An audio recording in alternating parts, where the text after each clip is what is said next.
we look at medical aid schemes in the country. And today's discussion emanates from an opinion piece that was written by Mr. Brian Watson, who's an executive at Genesis Medical Scheme. And he, in his opinion piece, exposed what he calls some hidden truths by large medical schemes. He's even gone as far as mentioning Discovery Health and Momentum as well.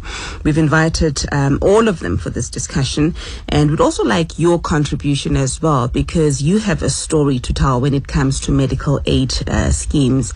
So please do call us on 0891 104 207, and our SMS line is 34701. And joining us this morning is Mr. Brian Watson, an executive at Genesis Medical Scheme. He's in our Cape Town studios, and he wrote the article. Mr. Watson, good morning to you. Welcome. Good morning, Rowena, and thank you for this invitation to speak on your program. Thank you for joining us. Dr. Jonathan Broomberg is in the studio with me. Dr. Broomberg is the CEO of Discovery Health. Good morning to you, Dr. Broomberg. Good morning, Rowena. Thanks again for the invitation. Absolutely. And Mr. Damien McHugh, he's the head of sales and marketing at Momentum Health. He joins us for a short while. Mr. McHugh, thank you very much for coming through. Great. Thanks very much for the opportunity. Mr. Watson, shall we start with you? I mean, and talk about the article that you wrote that I alluded to. The gist is really that there are many unsubstantiated facts which are used out of context in the medical aid industry, and which have become the universal truth in inverted commas. And before you list these, tell us why you decided to write this, being in the medical aid industry yourself. Rowena, it's very simple, because in our view, the public doesn't have an equal opportunity of understanding what medical aid's all about. We hear frequently cries of rip-off, and they take my money, they don't settle claims, and so on. And it's possibly all caused by a lack of understanding or a poor understanding of how the industry works. Mm-hmm. So if we go back a step, what does the public in general rely on for its information? And it's traditionally the media, whether that's print or vocal or whatever. And my point is that very often medical schemes say things that remain unchallenged by the press, and they are then accepted by the public as being correct, and so a perception is then created. And more particularly, if we look at size, the big schemes all go along and say, we're in the top 10, or we're the biggest, etc. Why is that? Why? Okay, and I'd like us to in a little bit explore what determines size of a medical aid scheme. Is it membership numbers, figures, or is it the reserves that you have? We'll talk about that a little later. But Dr. Broomberg, to bring you in, what were your thoughts and your reaction when you saw this piece? Rowena, thanks. Look, I think there are a number of misleading elements in the piece. And the first point, just to pick up on what Brian's saying now, is actually the public get most of their information and make their decisions on medical schemes actually in consultation with their brokers. So these are products that are bought on the advice of licensed brokers. And I think the brokers do understand very clearly where strength lies in medical schemes, where the benefits are richest and where the premiums are lowest. And the truth of the matter is that over the last 5-6 years, there's been an enormous shift of membership out of many medical schemes towards one or two that have been growing. In particular, Discovery Health Medical Scheme has gained 600,000 members in the last 6 years. And I think people are voting with their feet. So I think this, what do you attribute that exodus from the other medical aid schemes to your scheme to? I think fundamentally it's about value. So people are looking at where can they get the richest benefits. The Discovery Medical Scheme offers 21 options, so from the very richest benefits to much more affordable options at the lowest premiums on average in the market. So we'll talk about those more. I think it's also about service, and In contrast to the Genesis statement, it is about size and stability. There have been several small medical schemes in the last few years that have gone belly up. In a small medical scheme, a small number of big claims can tip the whole medical scheme into insolvency. And I think that brokers are advising members, and members have had experiences, or their families have had, of schemes leaving them high and dry. And you do need to be with a large scheme with large reserves to ensure that you will never have a problem where your scheme leaves you high and dry. And that really is the ideal, isn't it? Being a large scheme in terms of membership, but also having large reserves. And is that always the case? Well, I mean, I think that the reserves are absolutely crucial. The Genesis statement talks about a high reserves per member. It's typical of smaller schemes, and particularly schemes that have been losing membership. And Genesis has lost 10% of its membership in the last few years, that they will have a higher reserve per member because the members leave their reserves behind. So if you lose 10% of your membership, you'll have 10% more reserves per member left behind. Okay. But can I just finish the point? But the problem is that reserves per member are not the key issue. It's the absolute size of the reserves. If you take Genesis's reserves, which are 275 million at the end of last year, the top 100 claims that Discovery had last year, just 100 out of 1.2 million families Exceeded that. So just 100 claims, and that can happen to any medical scheme. Genesis has 7,000 members. They could have had those big 100 claims, and the scheme would have been finished. So the size does matter. All right, and we will talk about that a little bit more with you, Mr. Watson. But just to bring you in, Mr. McHugh, and get your thoughts and your reactions to the statement by Genesis. I know that you've issued a press release in this regard. Can you share that with us, please? Sure. I think, and Dr. Bloomberg makes very valid points, and I guess, Brian does the same. I think, at Momentum Health, we were accused in there of lying about our average age, because the information that I shared was not in the public domain. So we obtained the information of the principal member average age from Global Credit Ratings, which is an independent rating agency which a number of the medical schemes subscribe to. So the information that I shared was 100% correct. So that was the information that we had shared within the report. Mr. McHugh, can you put this into context for us, please, for somebody who may not be aware of what you're talking about? We're talking here about the fact that Genesis mentioned Momentum as having boasted the lowest average member age out of the top 10 open medical schemes in South Africa. And what was your point, Mr. Watson? You were saying this cannot be the case because there are no published statistics, right? That is correct. There's a published statistic on the average age per beneficiary, but not on per age of principal member. Okay, let's go back to Mr. McHugh. Mr. McHugh, now where did you get your statistics from? As I indicated, a number of the medical schemes, I also want to highlight, we didn't say the top 10 medical schemes, we said the top 10 medical schemes by size. Okay, so it was a comparison of ourselves against the other 9 larger medical schemes. So we didn't compare ourselves to Genesis as an example in that analysis, because it was just of the larger ones. And we can debate whether that should be the case or not, but that was our comparison.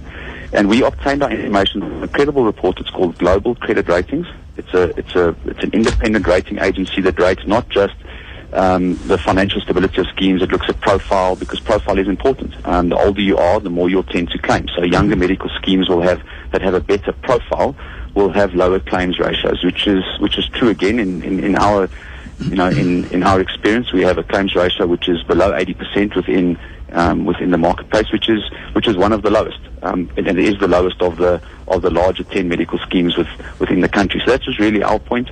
Whether size matters or where it doesn't matter, I'm really not that fay and really want to get involved in a huge debate around that.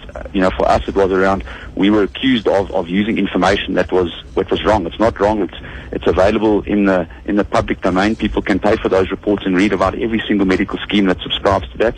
we took those, that information and compared ourselves against that, and it's 100% factual. Okay, we're taking your calls as well. 0891 104 207 and SMS is on 34701. If you could tell us what your experiences with medical aid schemes are, we'll be taking those calls. Mr. Watson, a point that you were trying to demonstrate, and which we spoke about, is the fact that Genesis had over 34,000 in reserves per member to pay claims, and like Dr. Bloomberg was saying, that's because a lot of your members were leaving, so you do have the reserves, and when your members leave, they leave behind the reserves. Firstly, tell us why the exodus from Genesis, and as compared to the other schemes that have maintained an average of just over 9,000 rands in reserves per member. Why is the per member figure important? Rowena, firstly, if I may, I find it unfortunate that Jonathan has chosen to attack Genesis, especially using information that's not really up to date. In 2007, Genesis had lost some membership. There was a change of administrator, and members lost. They jumped ship. Since then, we haven't lost membership. We've been steady. And if he'd done his homework, he would have found that. So it's unfortunate, as I say, he wants to use that as a basis. The fact is that Genesis is making a profit every year. And when Jonathan says that size and stability is crucial, we're saying we have no quarrel with that. It's the ability to pay claims that should be the measure of any medical scheme. So when Damien, with respect to him, we're not attacking Momentum. We're merely saying to them, why did you choose to say that I'm comparing myself to the top 10? Or the top-sized medical schemes? Why don't you compare yourself to the industry?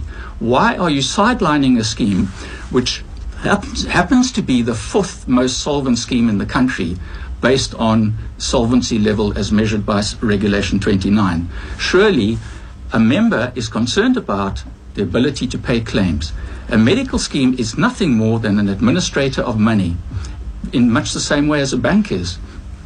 Depositors in a bank want to be assured that they can get their money out when they need it. And in the same way, a member of a medical scheme needs to know that if they submit a claim, it will be paid.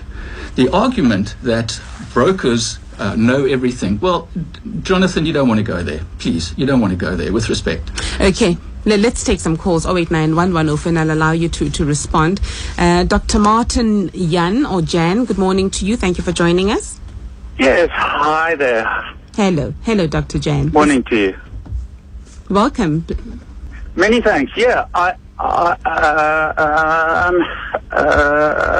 once again, morning to the panel. Morning, Johnny. We've spoken recently and had some dialogue recently. One or two of the claims that Johnny made really need to be contested. That is that Discovery membership is something which is freely taken on. There are many patients, members, medical aid members who are forced to take out Discovery membership because their companies that they work for give them no other option. This has been a successful marketing exercise over many years, and you can find reference to those very many Discovery members who are not happy with their medical aid, but they have no other choice. So to say that they have got to number one through a free willing market move is really not representative of the truth. Second thing is that when it comes to the financial plus medical aid brokers, I agree with your Genesis representative that the brokers do not represent the truth. They are notoriously bad in representing the positives of the various medical aids, and they in many ways tend to stay in the play of the larger medical aids. There are very good financial reasons for supporting one medical aid over the other, and my experience as a working surgeon is that members do not know what their policies show. That seems to be in contravention of the FICA Act. The brokers have to carry lots of that responsibility. It's a very messy industry at the moment, and it needs to be cleared up.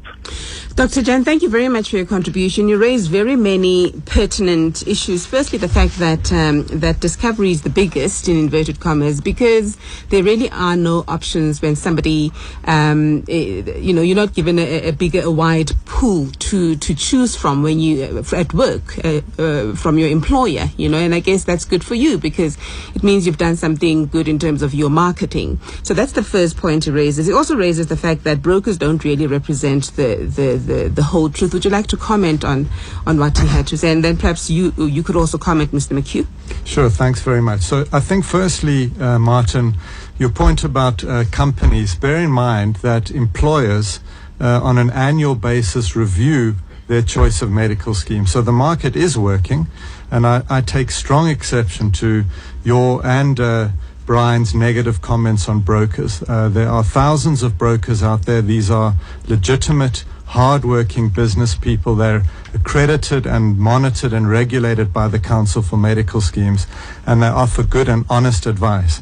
It is true that many medical scheme members are confused and don't understand medical scheme products, but I don't think we should blame that on brokers. So employers... Who should we be blaming it on? I think it's a complex product, and can I come back to that in a minute, just to finish the point.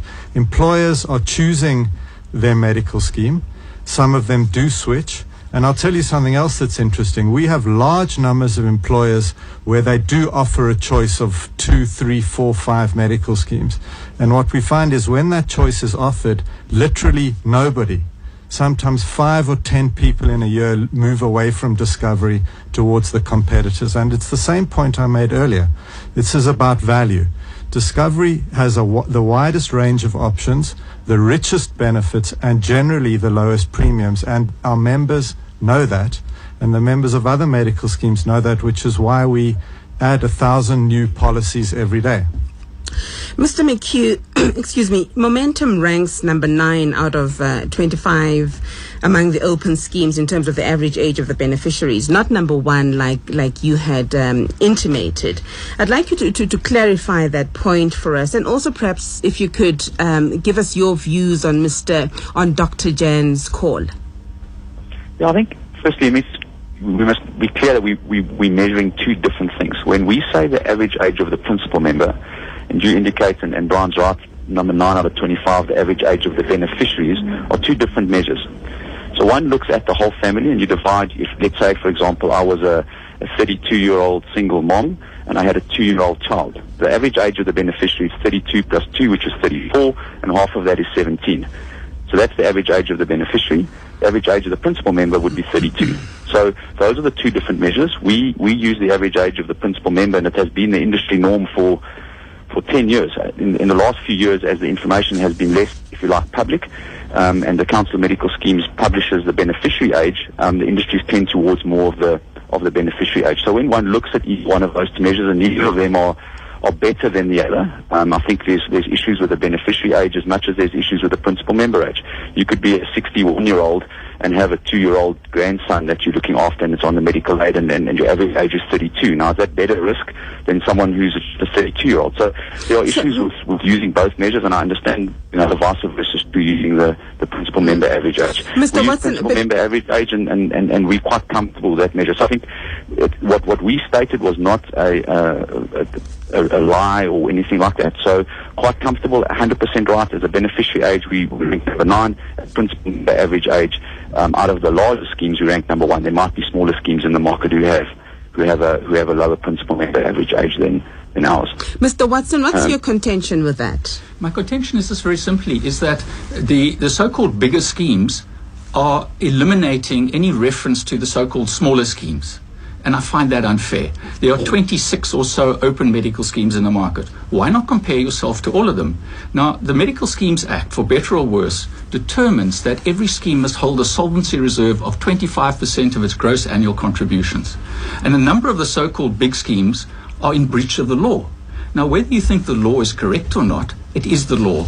And I'm interested to know by what right they have to disregard the law and carry on pontificating themselves as being holier than thou. I don't think it's right. So my issue with Momentum, it was purely for illustration points.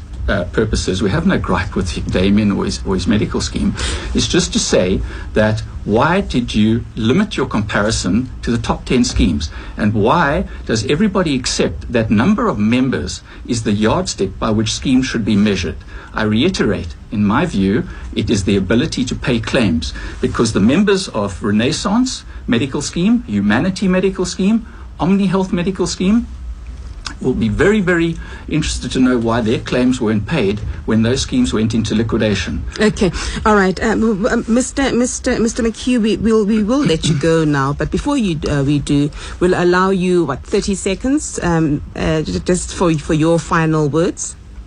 Yeah, I think, as you've rightly indicated, the market is one which is a complicated one, and it is about value. Members need to have value. Momentum Health also offers its members great value, and I think Brian's scheme does the same. There's no, it's about creating value for a customer and which markets you operate in. So yes, I think Dr. Bloomberg's business has done very, very well over the years, but that doesn't necessarily mean that in every context for every single member it will be the best value for money, and that's the same for Momentum Health.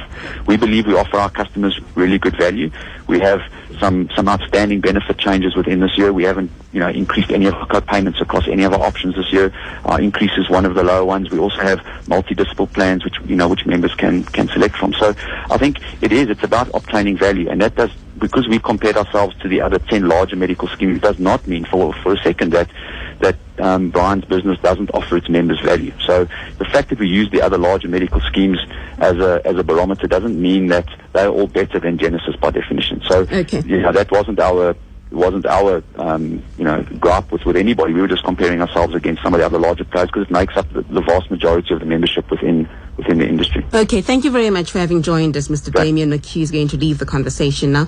Mr. McHugh is the head of sales and marketing at Momentum Health. We continue our conversation about the complexities involved in medical aid schemes. Our guest is Mr. Brian Watson, an executive at Genesis Medical Scheme, and Dr. Jonathan Bloomberg, the CEO of Discovery Health, and we're taking your calls as well. Bohoshi, thank you for holding and welcome. Hi, Bohoshi. Oh, hi. Sorry about that. I didn't hear that. Dumela ngwanaka. I've got a problem with medical schemes. If you look at them, they're cushioned by their investment income. In the market itself, in the medical field, they've made some 3.7 billion rand as income from their investments. Now, I'll talk about one particular medical aid. They increase, the trend is that they increase their subs by more than inflation rate. For instance, my medical aid, inflation is at the end of 2012 was 6.5 or 6%. They increased our subs by 7%. There are 5 plans on this medical aid. The one plan, they increased subs there by 25% on an inflation rate of 6%, and the rest of the other plans by 7%. Not only that, from there, they went ahead and took away benefits that were insured benefits from us. They took away all diagnostic benefits like your X-ray and your pathology. Are you talking about one particular medical aid scheme or all of them in general? Pardon? Are you talking about one medical aid scheme? No. The example that I'm making is one particular medical aid scheme that increased their subs by more than inflation rate. And having done that, they took away benefits that were insured benefits. Okay, but if that scheme is neither Genesis nor Discovery, then my guests may not be able to comment on that. Or are they only commenting on the two particular ones? Not necessarily, but okay, Dr. Bloomberg would like to comment. Thanks. I think it's an important... Now, are you cutting me off before I finish? Because I'm not. I also... Yeah? Yes, okay, do finish. That is my problem. Number 2, PMBs, all right? PMBs are supposed to be paid per invoice. Now, what the medical schemes are doing they will always pay medical aid rates and not per invoice, which is to our disadvantage because we've got to pick up the difference. Why are they doing that? Because it is to the detriment of the members. You have asked your question. Thanks, Bukhoshi. Dr. Bloomberg. Bukhoshi, thank you. I think you raised some important points. I think the first, I don't know which scheme you belong to, but the one thing I think that medical scheme members do need to understand is that the costs that all medical schemes face in our country every year do go up higher than consumer inflation. And the reason for that is that medical scheme members, for various reasons, are consuming more healthcare every year than they were before. Usually 2 or 3% more. So on average, if you look across medical schemes, you'll find that their costs are going up by consumer inflation plus around 3%. So it would be normal to expect, unfortunately, premiums to go up every year by more than CPI. Now, I know that's not a comforting information, but it is a fact of life. It is because there's more chronic disease. There are more expensive medicines on the market, more expensive technology, and all of that drives up cost for the medical aid more than price inflation, CPI. Okay, so you're saying that medical aid fees are not related to the actual cost of healthcare? No, what I'm saying is that they are related to the cost of healthcare. Medical aids have to break even every year. They must collect premiums enough to pay their claims every year. And what I am saying is that every year the medical aid schemes find that the cost of healthcare rises a bit faster than general price inflation. And that's why the members out there, all of us, do find that every year a little bit more goes out of our household income on medical aid than it did before, and a bit more than our wages go up. And the reason is that the cost of healthcare does go up faster than general inflation.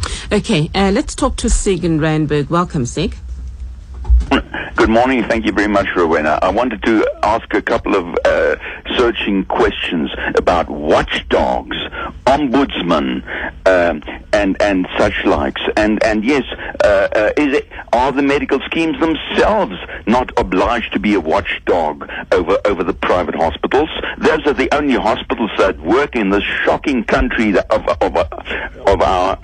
us. We don't even have the hospitals that you and I used to go to when this was still working.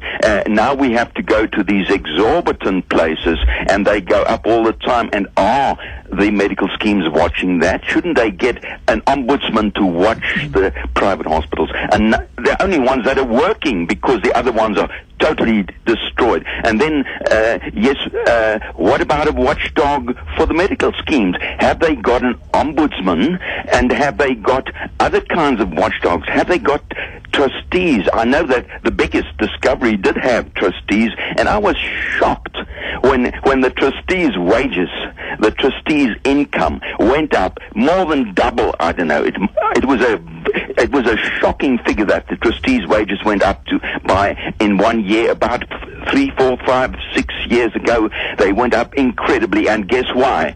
Because they were bought by Discovery. The trustees were bought by Discovery, because no trustee would want to be sacked by Discovery when they are paid exorbitant wages. Thanks very much. Okay, thank you, Sig. I'll allow you to respond to that in a short while, Dr. Bloomberg. But before you do, I'd like to maybe bring you in again, Mr. Watson. And, apart from you writing this article, who polices the police? Who's the watchdog in the medical aid industry?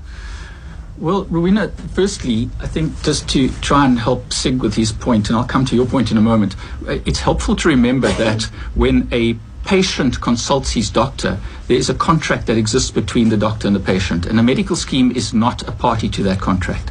Members then have a separate contract with their medical scheme, and the terms of those contracts are set out in the rules.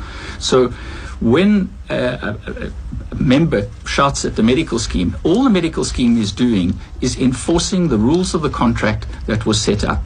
So when it comes to complaints, you can go to the Council for Medical Schemes, but it's going to come back to the terms of the contract that the member has with the medical scheme. And there will be times, and Jonathan will know because he's a doctor, where sometimes a claim is subject to a clinical interpretation. So how does the clinical treatment that the member received, how does it fit into the rules? And that's where doctors assist. But at the end of the day, a contract exists between the member and the scheme. Let's go straight now to Dr. Mukwele. Welcome, Dr. Mukwele. Morning, Rowena. How are you? Very well, thank you. Welcome. All right, thanks. Yes, I've been following the conversation. And one of the complexities about medical aid schemes is that they are not in sync with the realities of patients and providers. There was a survey recently done about GEMS, the government employees medical scheme. And it put GEMS as first in one of the categories that was used there. And when we shared the conversation with colleagues, they laughed at it because dentists have had the hardest time with GEMS this year than ever. And unfortunately, most dentists are moving towards cash, which is why I say medical aid may not be in sync with the realities of what patients and providers are feeling at the moment. And personally, I am moving to a cash practice after 17 years of practicing on a mixed cash and medical aid practice. And most colleagues tell me that they wish they could be moving there. And what you hear from patients is that instead of sticking to medical aid, they wish they had the option to stash their money somewhere and maybe find a way of using the money, which is why now there will be in the near future capitation schemes owned by providers themselves, whereby we feel that we own the money that we use when patients need help. You know what I'm saying? Okay, Dr. Mukwele, thank you for making your contribution. Let's move to Neil, and I'll allow Dr. Bloomberg and you, Mr. Watson, to respond to the calls. Yes, Neil, welcome. Yes, thank you for taking my call. I just want to, lodge my statement, my problem or query or whatever it is.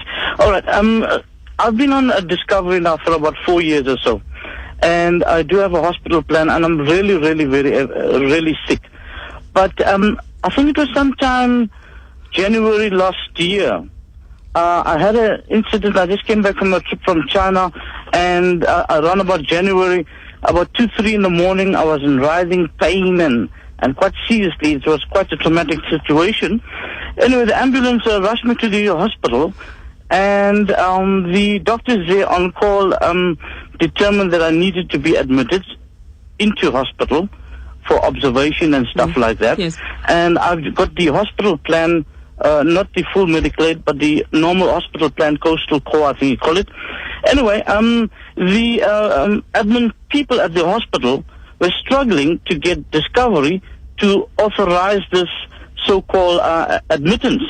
And I was in a position to even pay cash at the hospital, so I wasn't really concerned whether Discovery was going to honor that obligation or not. So anyway, over an hour and a half, and I can barely talk, eventually I had to get the hospital to put me on a wheelchair, get me to the admin people, get on the phone with Discovery, with the people they were communicating on the other side of the phone. I had to verbally abuse the person. I had to... What's your question, Mr. Neil? And eventually... the lady gets on the phone and says, no, but there's no problem. We are welcome now to admit you, and this is authorized from us, Mr. Kirsten. Everything is going to be 100%, and so on and so on and so on. So anyway, the procedure went on, and I refused, although they authorized it. Neil, can you get to the point, please, and ask your question? Yes. The point is that you can belong to the best medical aid, but it's not necessarily going to get the best service. And one thing that I think any medical aid should have, instead of just a national ombudsman, you should have your customer relationship people who can respond to clients' queries, like I'm making my point of my experience, All right. so that we can get the necessary response accordingly. Not just each time we phone in, a different person is explaining, taking your communication, and you never get to point the end taken. result. Thank you, Neil. Let's move to Donna in KZN. Welcome. Hi, good morning, Rowena. Thank you for a lovely program. In fact, it's very, very good timing. I have been searching for medical aid. I've been here for a brief time, but I've been sort of looking around, and I just couldn't find anything that's appropriate. Everything was just like a maze. I did call Discovery, in fact, and I needed to speak to somebody directly, but I was directed to a broker, and I thought, I'm not buying real estate. Why do I need a broker? You know, it was quite confusing, and eventually I had somebody who had to send me via email that long list. It was like a maze. I am in a healthcare worker. I couldn't even make anything out of it. It was just quite confusing. In fact, I'm really, really glad to hear Mr. Watson talking about really the basic stuff of medical aid. You're supposed to go in and somewhere probably where you're able to talk to somebody or, directly answer your questions. Absolutely. It's very important. And right at the beginning, Mr. Watson, you mentioned that a lot of members don't really know how the medical aid industry works. Before we get to that, I'd like you to respond, Dr. Bloomberg, to the many calls that have come through. SIG saying that your trustees were bought by Discovery, and also Dr. Mukwele saying that medical aid schemes are not really in sync with the reality of members, and Neil making his point as well that there is not much service when it comes to servicing your clients, and Donna's call just a short while ago. Sure, let me try and take them all one by one. I think SIG's point on the trustees is grossly inaccurate. So it's important for your listeners to understand that the trustees of a medical scheme are elected by the members. They're not paid by Discovery Health. They are paid by the medical scheme, which is owned by the members. Discovery's trustees, there are 7 of them, are highly skilled, independent professionals. They're lawyers, doctors, and business people. They give up valuable time. They have huge responsibility. They care for a scheme with, assets of 9.5 billion rand and a huge responsibility. And for that, they are paid a market-related fee similar to the non-executive directors of a company. So SIG's comments are completely inaccurate. On Mr. Kirsten's points, look, Discovery Health takes 97,000 calls a day from our members. We authorize 50,000 hospital admissions every month. The vast majority of them are authorized immediately on the call. Who's Mr. Kirsten? Neil? Neil. Oh, yeah. Okay. All right. You know him personally? No, he mentioned his name as well. All Sorry. Right. We do make mistakes. There are service issues. We work incredibly hard to improve the service. We get average ratings from our members on a score of 1 to 10 of 8.9 to 9 consistently. So we do try and improve our service all the time. I should also point out to Neil that in any medical emergency, such as you were experiencing, a hospital is obliged by law to admit you regardless of whether there's an authorization or not, and they can get the authorization afterwards. So that's also important for listeners to understand. I think on Dr. Mukele's point about patients and doctors and medical schemes being out of sync, look, I think I'd have to say we're all together in a complicated environment. And one of the ironies, I think, of the Genesis statement and of how this all started is that all of us in the private healthcare system seem to spend most of our energy pointing fingers at each other, criticizing each other, accusing each other of this and that. Actually, what we really need is statesman-like leadership working together, because all of us are facing very difficult, challenging problems, and our customers are confused and unhappy very often. And there are many good reasons and difficult reasons for that, but it needs leadership and collaboration, not finger pointing and accusations. That just plays into the hands of those who feel that private healthcare doesn't have a legitimate place in our country, whereas our belief is that our private healthcare system is a precious national asset, without which our economy would be in serious difficulty. Excuse me, Mr. Watson, talk about that possible collaboration with other medical aid schemes. Do you foresee that happening? I absolutely agree 100% with what Jonathan says. It is perfectly what should happen. Unfortunately, the representative body that used to, well, it does exist, the Board of Healthcare Funders, has not fulfilled that role, I think, to the extent that it should have. But Jonathan, if I may, and I agree with what you're saying, that we shouldn't point fingers, and I'm aggrieved that you think we've pointed fingers at you. But if I may just ask you this, why was it necessary to say that your increase is the lowest in the industry? Because your 8.9% is 8.9% of what? It is only 8.9% increase on average for the members of Discovery. It means nothing to me because I'm not a member of yours. That means that your contribution increase could be between 0 and 18%. And what does that mean in rands? So why do you have to say we're lower than everybody else? It's a meaningless figure. And I'm going to make a statement that nobody can compare a medical scheme to another based on contributions alone. It's an absolutely meaningless exercise because every medical scheme has different benefits and a different benefit design. And when Jonathan earlier says, well, you see, Genesis has just got to have 1 or 2 big claims and it's gone. Well, sir, with great respect, it all depends on the benefit design. It's not appropriate for you to just attack us like this, and you know better. It's about benefit design. So medical schemes can't be compared on contribution alone. So I'll ask you, when you talk about pointing fingers, why did you have to say you're the lowest increase? And then you perpetuate it this morning by repeating it. You can say to our members, our increase is an average 8.9% for the year. That's fantastic. And anybody who's a Discovery can try and make sense of that. Brian, I agree that the true measure of medical schemes is the value that members get. It is also the size and stability, as I've said.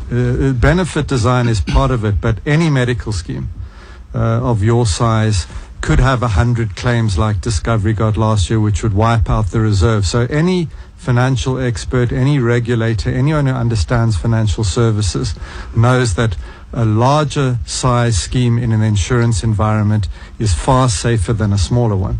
On your point about the lowest increases, look, the fact of the matter is that in most of our efforts in talking to the brokers and to our members are focused on our key competitors. Those are the 10 largest open schemes.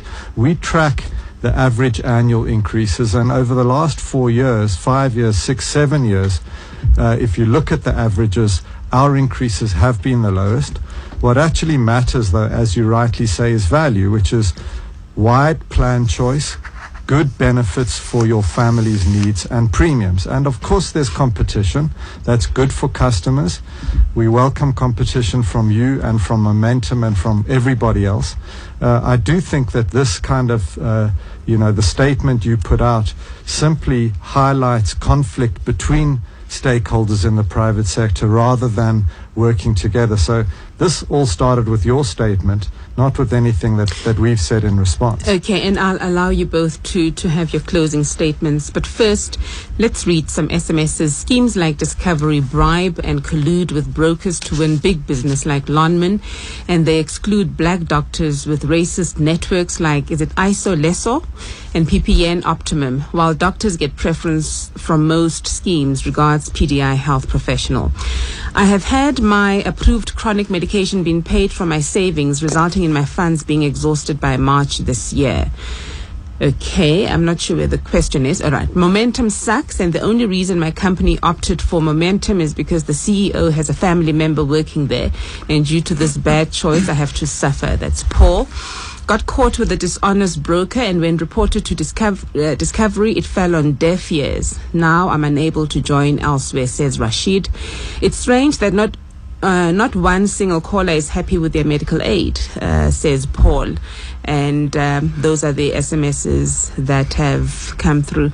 In response, Dr. Bloomberg, and just as your closing statement. So I think just, perhaps one thing that's really important for people to understand is that in any 1 year in any medical aid, about 80% of the members are paying in more in premiums than they're getting back in claims. And that's because they're young or healthy, and thankfully their family didn't need the medical aid that year. But those people, if you like, are, the worried well. They're cross, that they feel like they're not getting good value. But remember that the 20% of sick families in the year consume all of the extra money, because medical aids break even every year. And you never know when your family will be in the 20%, when you'll have the 5 million rand claim, or the premature baby that's born that costs 2 million rand in the ICU, or a terrible car accident or cancer, which can cost 500,000 or 1 million. So I think it's crucial for us all to understand that, your medical aid may not feel like good value this year, but what we never hear from, and the people who don't phone in, are the 20%. Because they are getting paid claims of hundreds of thousands or millions, very grateful for it, but they're not the ones who call in and speak in the media. And I think it is important to understand that medical aid is a lifetime contract, and it's there when you truly need it for the very big things. Thanks, Dr. Bloomberg. And Mr. Watson, your closing statement? Thank you. Jonathan, it's unfortunate that you persist in your assertion that because we're small and if we have a few big claims, Genesis will be wiped out. I absolutely refute that, and it's unfortunate because you have such big claims because you have more members. So exponentially, you've got as much chance of getting wiped out. We have 34,000 Rand per member as against your 10. So which is bigger? As far as the brokers are concerned, it's also unfortunate that you didn't mention to the public that brokers' commission is based on contributions. The higher the contributions, the higher the commission. So a scheme like Genesis, which keeps its contributions lower, it's not favored by the brokers because they get a lower commission, and brokers are running a business. So unfortunately, Dr. Bloomberg had wanted to respond to that, but we have run out of time. Thank you to both of you, Dr. Jonathan Bloomberg, CEO of Discovery Health, and Mr. Brian Watson, Executive at Genesis Medical Scheme, talking about the complexities in the medical aid scheme world.